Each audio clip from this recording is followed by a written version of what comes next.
Fala pessoal, tudo beleza? Hoje eu vou pegar essa caixa aqui que eu tenho, ó, uma caixa velha, e vou fazer um outro projetinho para colocar dentro do meu quarto, ó. Um lado dela tá estragado, ó, a madeira empenou e ficou torta. E aqui não tem jeito de arrumar, para arrumar fica ruim, eu não tô querendo mexer nela. Aí eu vou pegar e aproveitar só esse lado, ó, vou cortar ela aqui, ó.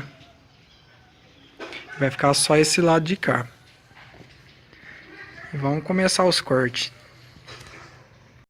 Aí pessoal, ó, eu já cortei ela no meio, ó. Mandei a serra.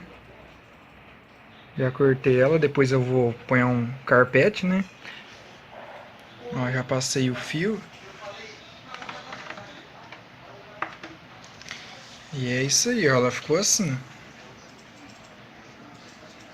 Uma caixa bem simplesinha que eu tinha. Eu falei, vou aproveitar ela e fazer um outro serviço, né?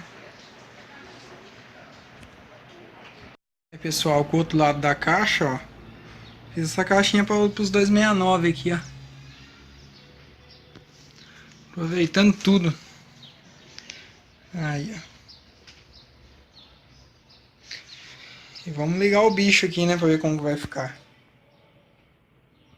A caixinha acabei de parafusar, ó. O alto-falante chegou agorinha. Eu parafusei ele.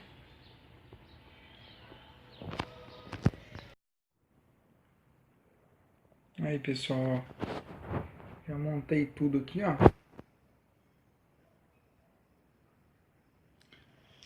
Tudo montadinho já, ó.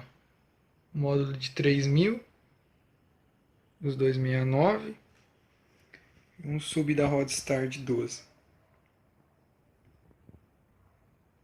Como eu só tenho a fonte aqui de computador, então vai ficar bem fraco, tipo, não vai aguentar tocar filé. Aí eu vou comprar uma fonte e eu vou postar mais vídeo depois pra vocês verem.